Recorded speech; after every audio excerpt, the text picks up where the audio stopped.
کہ یہ ہمیں ایک فیک پیپر کرنسی کا قرضہ دیتے ہیں، پیپر کرنسی بھی نہیں ڈیجیٹل کرنسی کا قرض دیتے ہیں، پھر ملک کی ساری دولت ایکسپورٹ کی جاتی ہے، پھر وہی دولت ہمیں ایک بہت ہی گھٹیا اور کم قیمت پہ ہمیں اس کی پیمنٹ کی جاتی ہے جو ڈالرز میں، اور وہ ڈالر ہم واپس ان کے پاس اکاؤنٹس میں رکھ دیتے ہیں اور پھر یہ جب چاہتے ہیں ہمارے اکاؤنٹ فریز کر لیتے ہیں.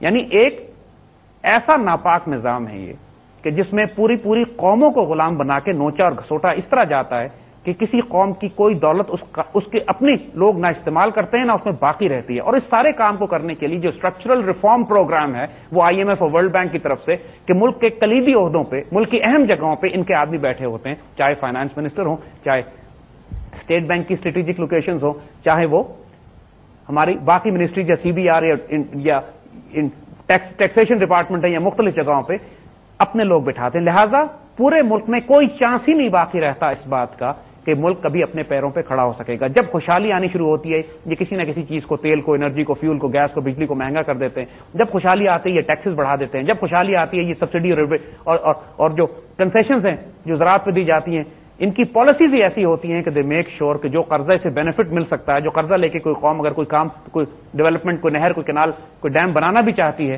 تو یہ اس کا بیڑا غرق کرا دیتے ہیں ان پالیسیز کی وجہ سے. سو پاکستان کے لیے فنڈامنٹل ریکوائرمنٹ یہ ہے کہ اپنے فارن ایکسچینج ریزرو شفٹ کرے، ڈالر سے نکال کے ڈائیورسفائی کریں ویریس کرنسیز میں، چاہے ہم کو جاپانیز ین میں جائیں، چاہے چائنا میں اپنے اکاؤنٹ رکھیں. چائنا کبھی ہمارے اکاؤنٹ فریز نہیں کرے گا، ہم اس کو چائنیز بینکوں میں ٹرانسفر کر سکتے ہیں. ہم مسلمان بینکوں میں جا سکتے ہیں جو مڈل ایسٹ میں ہیں. یہ ہم اس وقت کی بات کر رہے ہیں ٹیمپرری ارینجمنٹ کی، اس کو ہم سولوشن کے طور پہ نہیں دے رہے ہیں، لیکن ایک اسٹاپ گیپ ارینجمنٹ کی چونکہ باہر ہمارے ملک میں حکومت ہماری تمام تر ڈیل ہی اس بینکنگ سسٹم اور پیپر کرنسی میں کر رہی ہے اور ڈیجیٹل اکانومی میں کر رہی ہے. تو فی الحال اسٹاپ گیپ ارینجمنٹ میں کفر کے نظام کو ہی آپس میں لڑانے کے لیے ایک ارینجمنٹ یہ ہے کہ ڈالر سے باہر آئیں.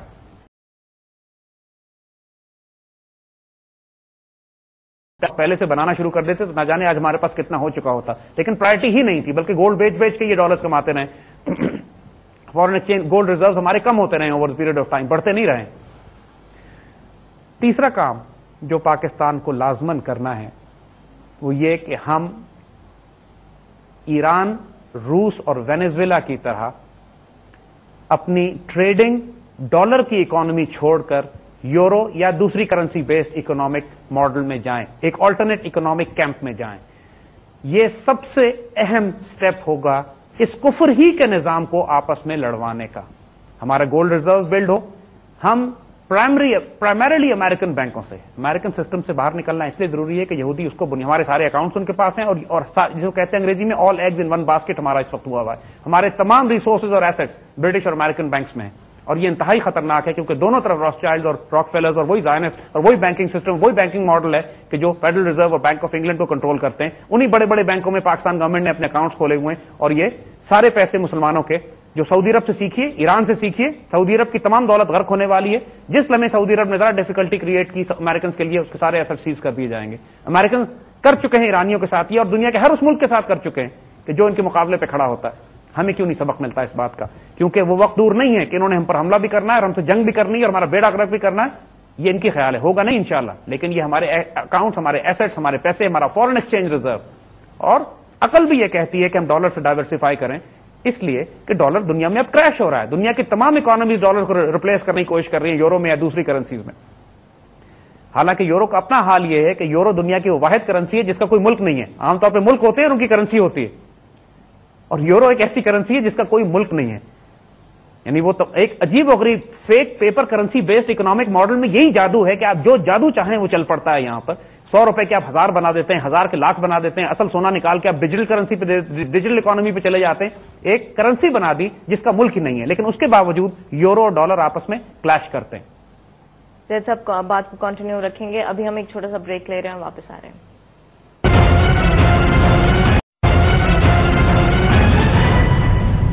Welcome back. جی زید صاحب کنٹینیو پلیز. دیکھیے، جب یورو اور ڈالر آپس میں اس وقت، کیونکہ یورپین اکنامک ماڈل اور امریکن اکنامک ماڈل گو کے دونوں طرف زائنسٹ ہیں، لیکن ان کے اپنے نیشنل انٹرسٹ ہیں ان قوموں کی بھی، جو انگریز قومیں ہیں اور امریکن قوم ہے، ان کا آپس میں تصادم ہے. بزنس انٹرسٹ کے لیے یہ آپس میں لڑتے بھی ہیں.